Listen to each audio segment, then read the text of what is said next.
Good morning. I want to look at a story today in the Old Testament, but this is what happens when uh, the government tries to stop someone praying.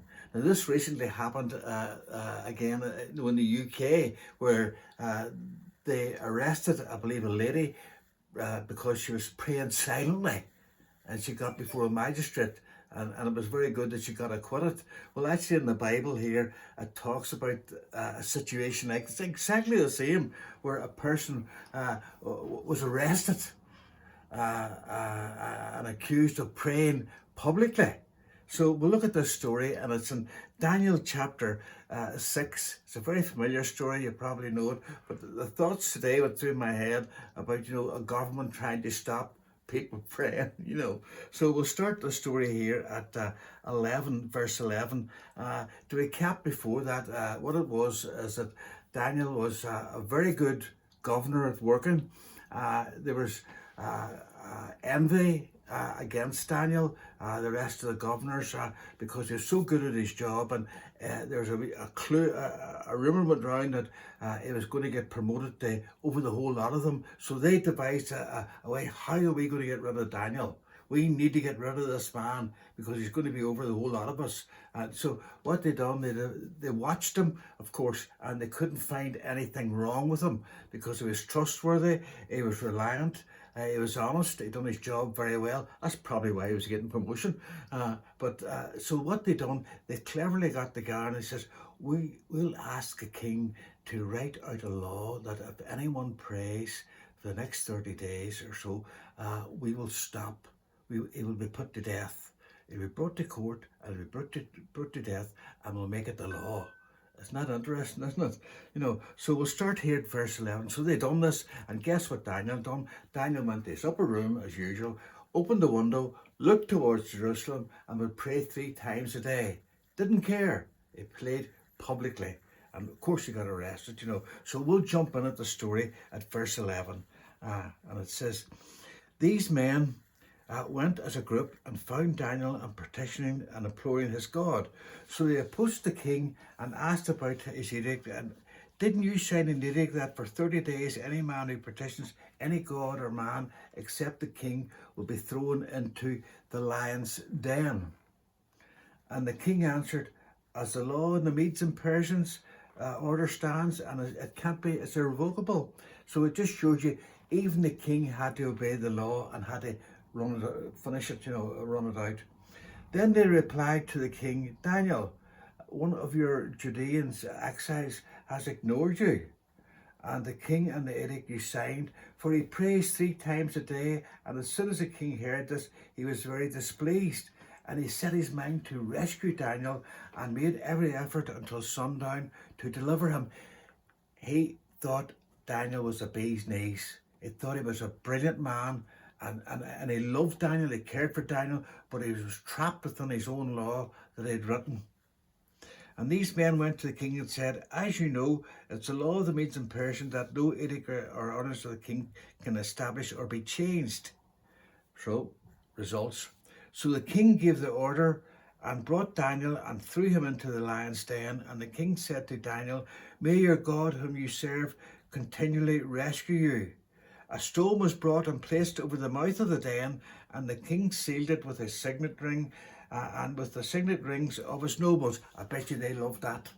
I bet you the government officials loved that. Man, we've got him now. Sail on, sail on. It's finished. You see, trying to stop the man praying publicly, looking for an excuse. Okay. With this, so that nothing in regard to Daniel could be changed.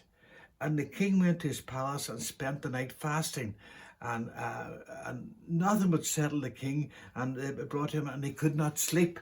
You see, the conscience of the king was playing up.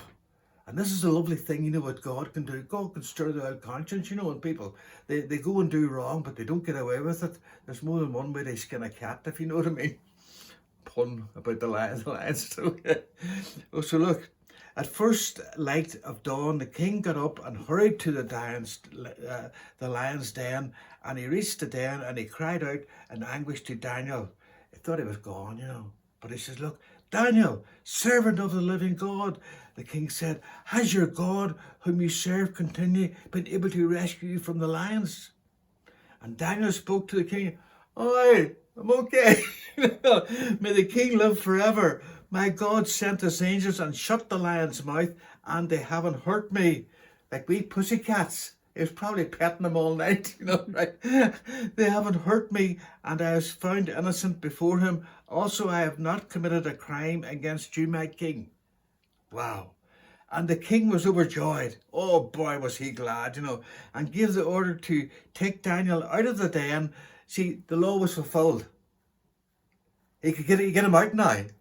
the dots and the cross was all covered. He could get him out now. And the king gave the command to those men who, So Daniel was taken out of the den, uninjured, for he trusted in his God. And that's what we must do, whether he rescues us or not. Sometimes I think of Shadrach, Meshach, and Abednego. They said the same thing. We burn, if we burn, we burn. We don't, we don't. So Daniel was totally committed to the Lord. And the Lord was going to rescue him in this situation. And the king gave the command that those men who maliciously accused Daniel were brought and thrown into the lion's den. Wow. They weren't that fond of putting rings in that one. They were chucked and they were, wow.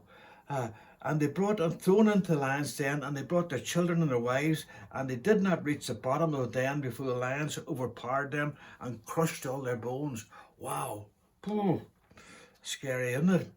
And King Darius wrote to every people, nation and language who lived on the earth, may you prosper and abound. I issue a decree so that in all my loyal domain, people must tremble and fear before the God of Daniel.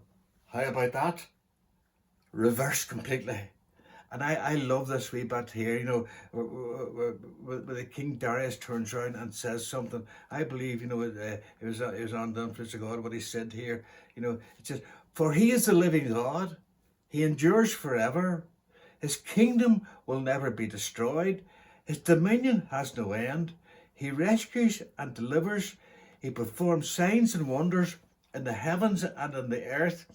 For he has rescued Daniel from the power of the lions. And I think this is beautiful here. So Daniel prospered during the reign of Darius and the reign of Cyrus, the Persian. Something wonderful about Daniel? It says that he's highly favoured. He was really liked by God. I believe he went through 4 different kingdoms and was more or less prime minister of every one of them. So follow the Lord Jesus Christ. He lives forever. He will rescue you. And may the Lord bless you all today. Bye.